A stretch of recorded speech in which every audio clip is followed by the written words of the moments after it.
It happened one day at December's end.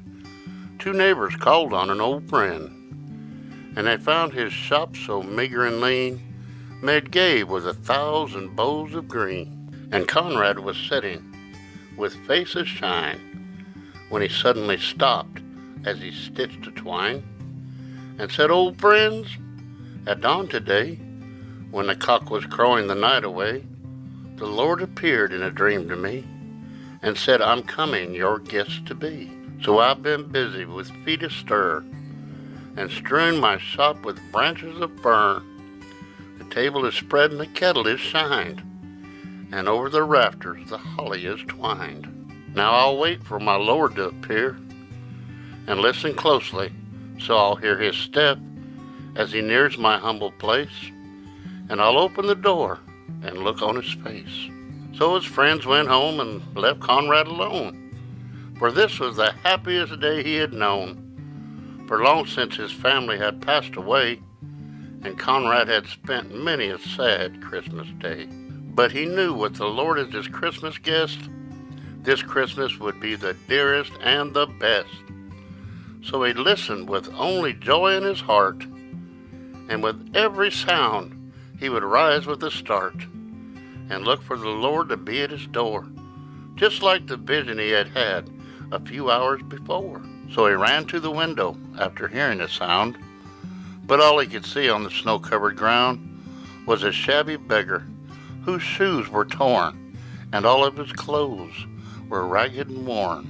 But Conrad was touched, and he went to the door and he said, "You know, your feet must be frozen and sore. I have some shoes in my shop for you, and a coat that'll keep you warmer too." So with grateful heart the man went away. But Conrad noticed the time of day, and wondered what made the Lord so late, and how much longer he'd have to wait. When he heard a knock, he ran to the door, but it was only a stranger once more, a bent old lady with a shawl of black, with a bundle of kindling piled on her back. She asked only for a place to rest, but that was reserved for Conrad's greatest guest. But her voice seemed to plead, "Don't send me away. Let me rest here a while on Christmas Day." So Conrad brewed her a steaming cup, and told her to sit at the table and sup. But after she left, he was filled with dismay, for he saw that the hours were slipping away, and the Lord hadn't come as he said he would. And Conrad felt sure he had misunderstood, when out of the stillness he heard a cry, "Please help me, and tell me where am I?" So again he opened his friendly door, and stood disappointed as twice before. It was only a child who'd wandered away, and was lost from her family on Christmas Day. Again Conrad's heart was heavy and sad, but he knew he should make that little girl glad. So he called her in, and wiped her tears, and quieted all her childish fears. Then he led her back to her home once more. But as he entered his own darkened door, he knew the Lord was not coming today, for the hours of Christmas had passed away. So he went to his room and knelt down to pray, and he said, "Dear Lord, why did you delay? What kept you from coming to call on me?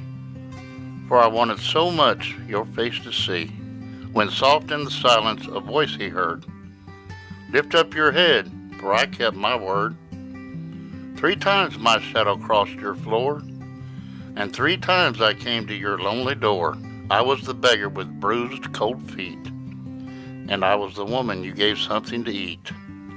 I was the child on the homeless street. 3 times I knocked, and 3 times I came in, and each time I found the warmth of a friend. Of all the gifts, love is the best, and I was honored to be your Christmas guest. From my family to yours, Merry Christmas. We want to wish you all the happiness and love that this season brings. I hope you had a great day. And as always, until next time, bye-bye.